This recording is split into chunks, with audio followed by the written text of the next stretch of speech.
Olá, que tal, meus amores? Eu sou Paola Marchesoli e esse é mais um vídeo.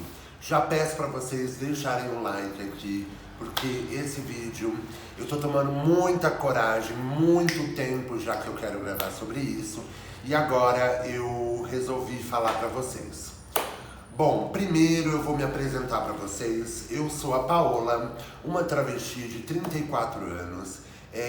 Sobre a minha transição eu vou falar em outro vídeo, mas nesse vídeo eu vou me apresentar para vocês, né? E contar um pouco da minha história para vocês. Eu sou natural de São Caetano do Sul, aqui no ABC Paulista, e moro em Santo André, também aqui no ABC. Eu tenho 34 anos, sou de Capricórnio e sou uma pessoa muito decidida, batalhadora, corro atrás mesmo do que eu quero. Eu sou cabeleireira desde os meus 18 anos, trabalho aí nessa área já tem bastante tempo e resolvi voltar a gravar esses vídeos aqui no canal, que é uma forma de eu me expressar, né? Nós, pessoas LGBT, precisamos botar arte pra fora, botar criatividade pra fora para que a gente se sinta melhor. Então, ter o canal aqui no YouTube é uma forma de expressar um lado artístico meu, comunicativo, que eu não estava exercendo em outras funções da minha vida.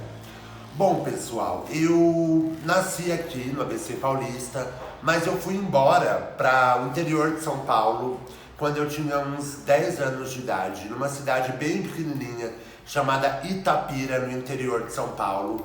Quem conhece sabe que é bem pequena mesmo, mas é uma cidade muito acolhedora, uma cidade que funciona para mim como que eu vou dizer? Funciona como uma recarga de bateria, sabe? Quando eu quero recarregar as energias, botar a cabeça no lugar, relembrar as minhas origens, é pra lá que eu vou. E aí eu morei lá mais ou menos até uns 14 anos, porque com 14 anos, isso gente, com 14 anos, eu vim pra cá, pra São Paulo, fazer um teste, uma peneira, como se chamava, de voleibol. Passei e acabei ficando. E nisso eu joguei vôlei durante muito tempo, fui um atleta aí bem dedicado e eu fui muito feliz nessa minha vida esportiva, né? Eu joguei mais ou menos até os 18, 19 anos. Com 18 anos eu parei de jogar porque eu precisava viver minha vida, trabalhar, estudar, começar o corre de quem faz 18 anos, né? E não tem a vida ganha nem herdeiro. Nada contra os Nepo Babies, mas eu não sou. E aí, pessoal, eu arrumei meu primeiro emprego como vendedora numa loja de noiva, onde foi muito legal, porque eu tenho muita habilidade com costura, qualquer viado tem, né, gente? E aí foi lá que foi meu primeiro emprego, e foi assim, nessa época, eu já tinha terminado a escola, e eu conheci as melhores amigas da minha vida, uma pessoa maravilhosa, um anjo que Deus colocou na minha vida, chamada Chayenne. Isso, gente, Chayenne. E ela me apresentou o mundo drag. Foi nesse mundo drag que eu descobri que eu poderia somar a dança, a interpretação, a arte, a alegria. E eu me encontrei como drag queen.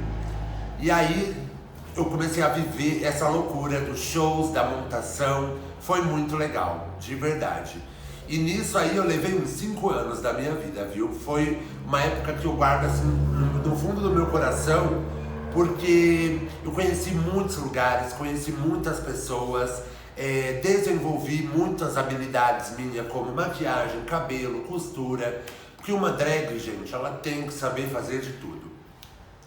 Nessa época também eu conheci o meu primeiro amor, o amor da minha vida.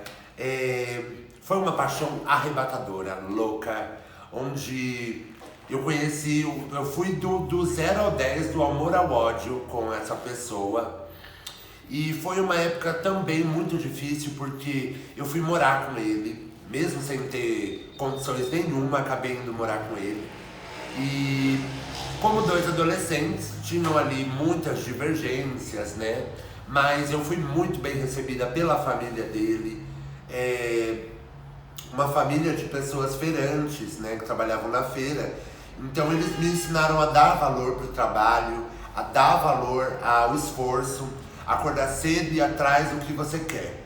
E foi assim que eu vivi aí 5 anos com essa pessoa. E foram 5 anos que eu guardo também com muito carinho no meu coração. E aí, gente, eu separei. Quando eu me separei, como qualquer pessoa que se separa, eu falei, não, agora eu vou me jogar no mundo. Eu vou me jogar, eu vou viver a loucura que é a solteirice. Daí eu aprendi a beber, aprendi a fumar, aprendi a usar colocações. Vamos chamar de colocações, tá? Isso daqui, bicha, era babado. Eu andava com uma galerinha bem da barra pesada não, porque a gente não fazia mal pra ninguém. Mas era uma galera assim que curtia de tudo, se é que vocês me entendem. E a gente passava a noite ali no Largo de São Mateus. Se você é daqui da região, você conhece o Largo de São Mateus. E foi nesse pedaço da minha vida que eu conheci as colocações. E foi um pedaço muito difícil da minha vida, porque eu tentava suprir a tristeza, a falta que eu tinha do meu ex-namorado e as frustrações também de coisas que não deram certo, com as colocações, entendeu? Então era muito difícil, de verdade, porque eu me colocava para me sentir feliz, eu me colocava para estar bem, e isso é muito difícil. Peraí um pouquinho. E isso é muito difícil, porque hoje, com 34 anos, eu lido com as consequências dessas escolhas. Por isso que quando a gente é adolescente, jovem, quando a gente é jovem, a gente tem que saber fazer as escolhas direito, sabe? Pra não arcar com as consequências, porque elas existem e quando a gente é adolescente a gente não sabe do que a gente tá falando. Então, foram 10 anos. 10 anos de colocações e rock and roll. Porque era tudo misturado, entendeu? Eu me colocava pra me achar bonita, eu me colocava pra estar feliz. E nisso só aumentaram os vícios. Graças a Deus eu não cheguei ao fundo do poço. Mas também o que é o fundo do poço, né? Foi assim que eu fui me descobrindo não, né? Descobrindo o quanto esse mundo era podre. E aí, colocação vai, colocação vem, foram se passando muito tempo. Quando eu vi, eu já estava ali em 2018. Com a minha avó muito doente, que era a pessoa que eu morava. E ela já estava para partir, sabe? Dessa para melhor. Só que na minha cabeça e no egoísmo que eu tinha, era... Pra mim, Deus ia deixar ela um pouco mais, sabe? Comigo. Mas, infelizmente, essa não era a vontade de Deus. E ela acabou partindo. E aí, meu amor, eu fui chegando até perto do fundo do poço. Eu não tenho vergonha nenhuma de contar isso pra vocês, porque hoje pra mim isso é uma vitória. Mas em 2018, eu fui pro metrô decidida a acabar com a minha vida. Eu passei dias planejando como eu iria fazer isso, porque não tinha mais sentido viver sem a minha avó, com pais ausentes, uma família que fazia o mínimo por mim e jogava na minha cara esse mínimo, se é que vocês me entendem. Então eu estava decidida a acabar com tudo. Foi aí que uma mulher me parou no metrô e falou assim: filho, eu não sei o que você está passando, mas Deus está mandando eu te dizer que para você não perder as esperanças, que isso tudo vai passar E Ele tem grandes planos na sua vida. Eu peguei isso como um sinal de que não era para acontecer. E mais uma vez eu resolvi zerar a minha vida. Eu fui embora para o interior de novo, né? Fui embora para o interior, recomecei a minha vida. E lá no interior eu fui morar, reconquistei o amor, o carinho das minhas irmãs, né? Que são muito importantes para mim. Uma hora eu vou gravar um vídeo falando sobre a minha família. E assim foram por 3 anos e meio. Eu fiquei morando lá. Voltei a jogar vôlei, voltei a me amar, entre aspas, voltei a ser feliz.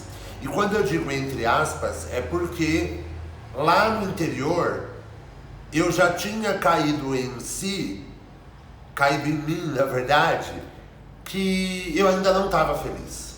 Que aquela ali ainda não era a vida que eu queria. Eu me olhava no espelho e eu via alguém triste, eu via uma pessoa triste. Eu podia ter dinheiro, eu podia ter uma família, eu podia ter homens, eu podia ter o que fosse. Eu não estava feliz. Até que apareceu para mim uma proposta de emprego dos sonhos, entre aspas, de novo. E eu falei, bom, eu vou lá para São Paulo, faço entrevista e se der certo eu fico. Porque eu já tinha um plano na minha cabeça. E foi assim que eu peguei minhas roupas e vim para São Paulo com as roupas e um sonho para trabalhar nesse salão, que infelizmente deu tudo errado. Deu tudo errado por causa de colocações, irresponsabilidade, infelicidade, insatisfação comigo mesmo. Não dava certo. Fora que a pessoa que eu trabalhava era uma pessoa extremamente narcisista e egocêntrica, onde só ela era boa, só ela era maravilhosa, todo mundo ia no salão por causa dela, porque ela é incrível. E o meu trabalho ia se resumindo a nada. Até que eu decidi falar pra ela assim, olha, eu só vou ficar até o fim do ano, depois eu vou embora. Ela falou, não, então você já vai agora. E foi assim que eu fiquei desempregada na semana do Natal, gente. E aí, meu amor, eu falei assim, não, querida, isso não vai ficar assim. Arrumei um emprego no mesmo dia, porque a boneca não é bagunça, né? E aí, eu terminei o ano, mas eu tinha uma meta, que era, dia 1º de janeiro, tudo vai mudar. E eu vou gravar um outro vídeo contando pra vocês o que aconteceu dia 1º de janeiro de 2025. Eu espero que vocês tenham gostado dessa minha história. Essa é a minha história, vocês gostando ou não, entendeu? E eu agradeço demais o carinho. Curte aí esse vídeo, deixa aí no comentário se vocês gostaram de me conhecer um pouco mais. E até o próximo vídeo, meus amores. Beijo!